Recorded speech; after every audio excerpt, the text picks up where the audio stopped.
और देखिए दिल्ली से बड़ी खबर है, जहां पर मधु विहार में पार्किंग में भीषण आग लग गई। पार्किंग में भीषण आग से 17 गाड़ियां जलकर खाक हो गई। दमकल की 9 गाड़ियों ने इस आग पर काबू पाया। तस्वीरें आपको दिखा रहे हैं। दिल्ली के मधु विहार का पूरा मामला है। गर्मी काफी ज्यादा है और अचानक से पार्किंग में जो खड़ी गाड़ियां हैं उनमें आग लग गई। अभिजीत ठाकुर इस वक्त हमारे साथ जुड़े हैं पूरी जानकारी के साथ। अभिजीत, क्या पता चल पा रहा है, गर्मी की वजह से सब हुआ या फिर कोई और वजह थी?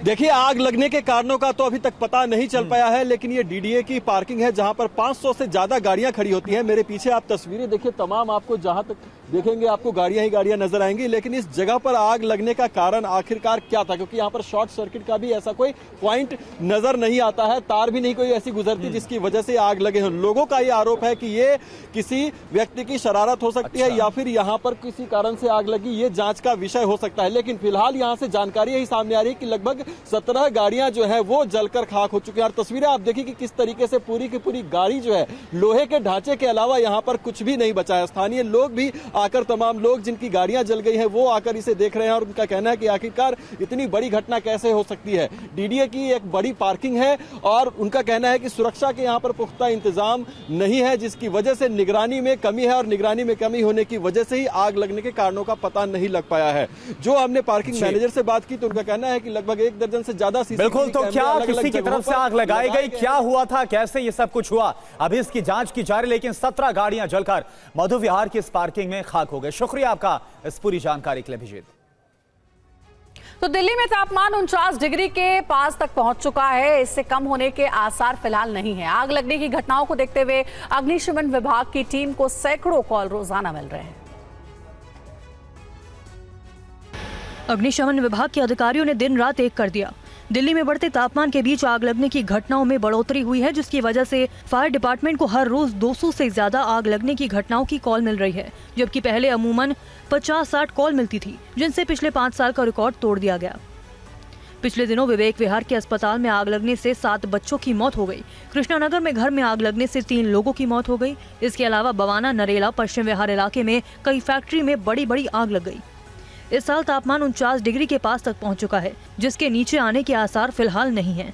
इस बीच सकरी गलियों में फायर गाड़ियों को पहुंचने में दिक्कत को देखते हुए डिपार्टमेंट ने अभी हाल में 24 गाड़ियां खरीदी हैं।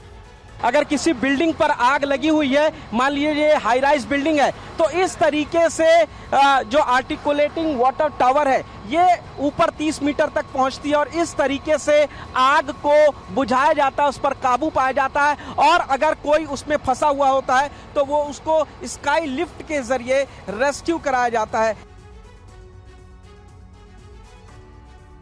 फायर फाइटिंग के लिए दिल्ली में अब रोबोटिक मॉनिटर का इस्तेमाल भी किया जा रहा है। दिल्ली फायर टीम के पास 18 फायर रोबोटिक मॉनिटर मौजूद हैं।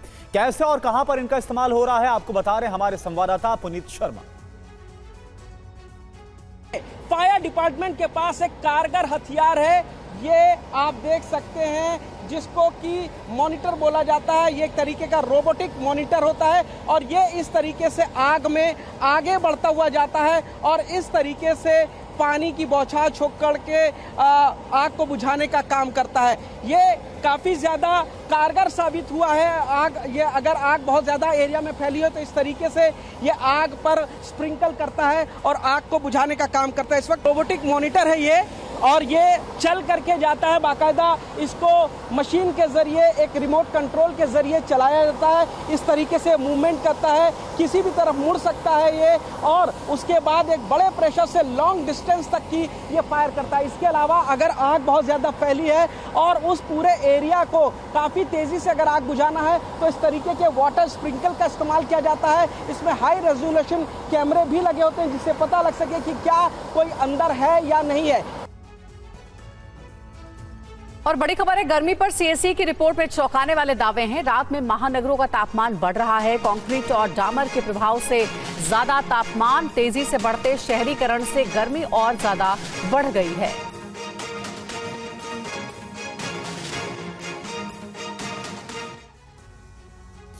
तो सीएसई की रिपोर्ट में क्या खुलासे हुए ये आपको बताते हैं। पिछले 2 दशक बेहद गर्म रहे और तापमान लगातार बढ़ रहा है।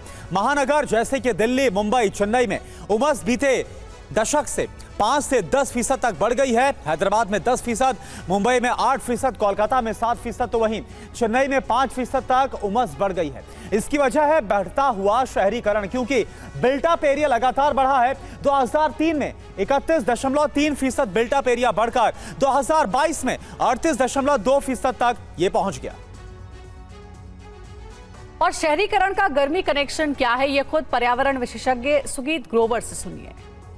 हमारे जो ग्रीन एरियाज हैं और ब्लू एरियाज हैं, मतलब जो वाटर बॉडीज हैं और जो प्लांटेशंस हैं, फॉरेस्ट एरियाज हैं, वो सारे कम होते जा रहे हैं। हमने अर्बनाइजेशन की वजह से बढ़ा दिया लैंड, तो उस वजह से हीट जो अब्जॉर्ब हो जाती थी वो कम हो गई है।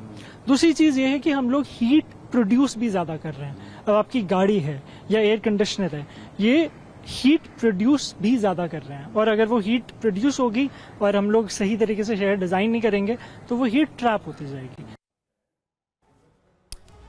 अब सवाल ये उठता है कि आसमान से जो आग बरस रही है, इस गर्मी से राहत कब मिलेगी? तो बिग वॉल का हम सीधा रुख कर रहे हैं। देश में मानसून तेजी के साथ आगे बढ़ रहा है। जो जानकारी सामने आ रही है, अगले 5 दिनों में केरल में मानसून सक्रिय हो जाएगा। सामान्य से 106% ज्यादा बारिश की इस बार उम्मीद जताई जा रही है। रेमल तूफान की वजह से मानसूनी धाराओं में और भी मजबूती आ गई है। गुजरात, झारखंड, बिहार, यूपी, महाराष्ट्र, मध्य प्रदेश में सबसे ज्यादा बारिश की संभावना जताई गई है।